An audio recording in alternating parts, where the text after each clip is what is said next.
নমস্কার বন্ধুরা। যেভাবে গরম পড়েছে, গরমে তো কিছু খেতে ইচ্ছে করছে না, তাই এখানে আমি কিছু পরিমাণে তো মাছ নিয়েছি। কাতলা মাছ আছে। আমি এই কাতলা মাছটা আজকে ফুলকপি আলু দিয়ে, এখানে কিছুটা একটা গোটা ফুলকপি আছে, আমি নুন দিয়ে সিদ্ধ করে নিয়েছি। আর এখানে একটা বড় সাইজের মিডিয়াম একটা আলু আছে, আর এখানে একটা টমেটো আছে। এই পাতলা আমি মাছের কাতলা মাছ দিয়ে ফুলকপি আলু দিয়ে একটা পাতলা ঝোল করে আপনাদের দেখাবো। আপনারা প্রথম থেকে শেষ পর্যন্ত আমার ভিডিওটা প্লিজ দেখতে থাকুন। এই কাতলা মাছগুলো আমি একটু নুন হলুদ দিয়ে ভালো করে মাখিয়ে নেব।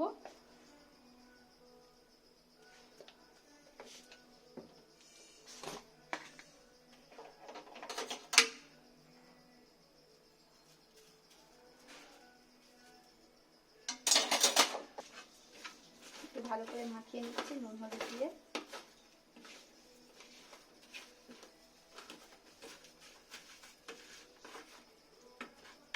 কড়াইতে তেল বসিয়ে দিয়েছি, তেলটাও আমার গরম হচ্ছে। এদিকে আমার মাছটাও মাখানো হয়ে গেছে। এবার আমি মাছটা ভেজে তরকারি করে দেখাবো। আপনারা প্রথম থেকে শেষ পর্যন্ত দেখতে থাকুন। তেলটা আমার ভালোভাবে হিট হয়ে গেছে। এবার আমি মাছগুলো একটা একটা করে ভেজে নেব।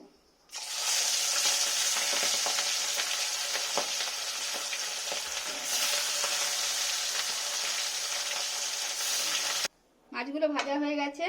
এবার এই তেল আছে, আমি এই তেলের মধ্যে আলুগুলো ভেজে নেব।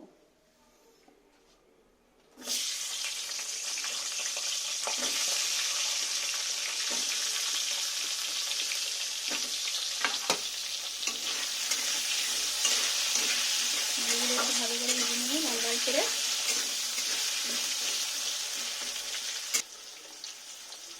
আলু ভাজার মধ্যে একটু হলুদ দিলাম,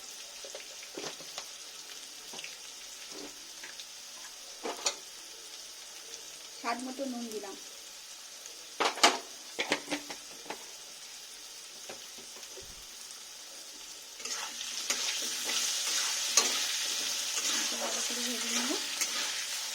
আলুগুলো লাল লাল করে ভাজা হয়ে গেছে, তুলে নেব। তেলে আমি ফুলকপিগুলো ভেজে নেব।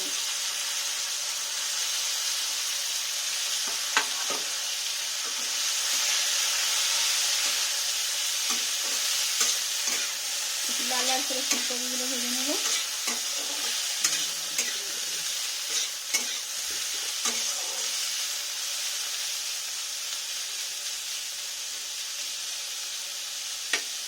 ফুলকপিগুলো আমার লাল লাল করে ভাজা হয়ে গেছে, এবার তুলে নেব। কড়াইয়ের মধ্যে আর একটু তেল দিলাম।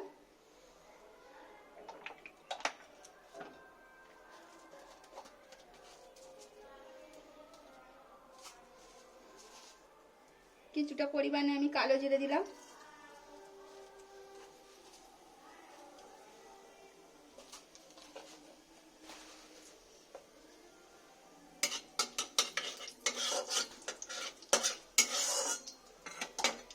একটু দুটো লঙ্কা দিলাম।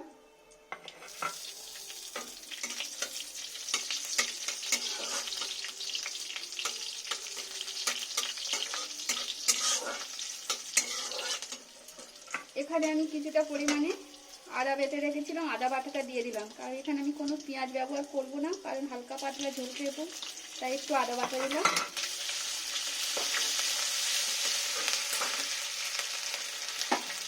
একটা টমেটো কুচি দিয়ে দিলাম।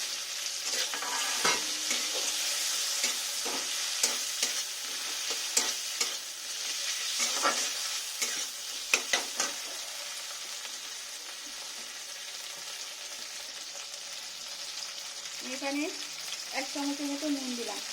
নুনটা আপনাদের পরিমাণ মতো দেবে।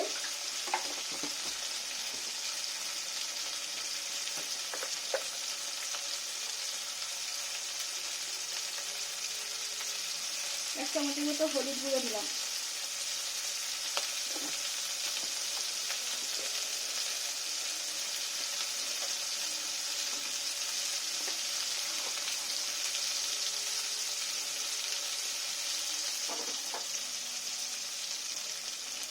এক চামচের মতো কাশ্মীর গুঁড়ো লঙ্কা দিলাম। একটু ভালো করে আমি মশলাটা কষে নেব, যতক্ষণ না তেল ছেড়ে দেবে কষতেই থাকবো। 1 চামচের মতো গুঁড়ো লঙ্কা দিলাম। ঝালটা আপনাদের পরিমাণ মতন দেবেন, যে যেরকম ঝাল খান। কমের মধ্যে একটু ঝাল কম খেলে ভালো লাগবে, ঝালের পরিমাণ একটু কম থাকলে ভালো। ভালো করে মশলাটা কষে নেব, গ্যাসটা একটু বাড়িয়ে দিলাম। 1 চামচের মতো ধনের গুঁড়ো দিলাম,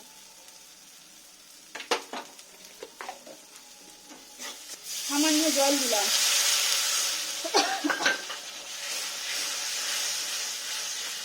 করে কষা হয়ে গেছে, তখন আমি ভেজে রাখা আলুগুলো দিয়ে দেব,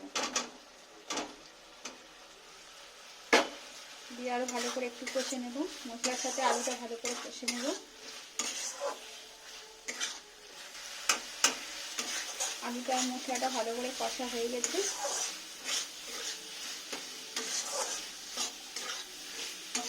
এখানে আমি 2 কাপ পরিমাণে জল দেব।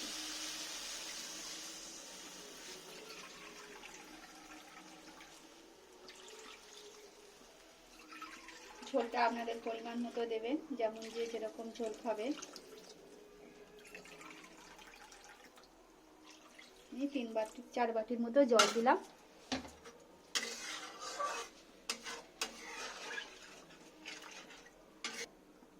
এবার ফুলকপিগুলো আমি দিয়ে দিলাম।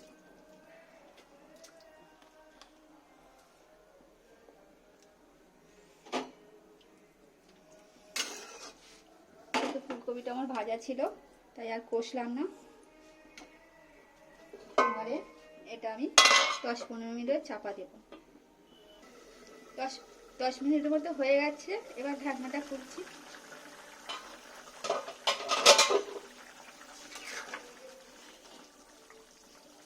আলুটা আমার প্রায় সিদ্ধ হয়ে এসছে, ফুলকপি তো সিদ্ধ করে নিয়েছি, সিদ্ধ হয়ে আছে। এবার আমি মাছগুলো দিয়ে দেবো।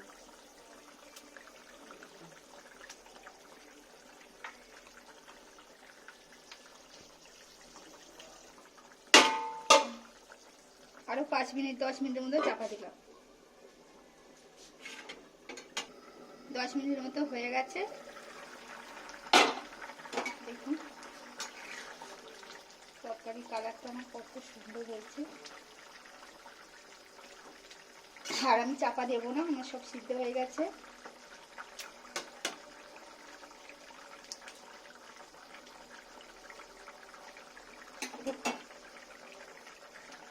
আমি এখানে কোনো জিরের গুঁড়ো ব্যবহার করিনি, তাই এখানে এই ভাজা জিরের গুঁড়ো একটু ব্যবহার করলাম, অল্প করে।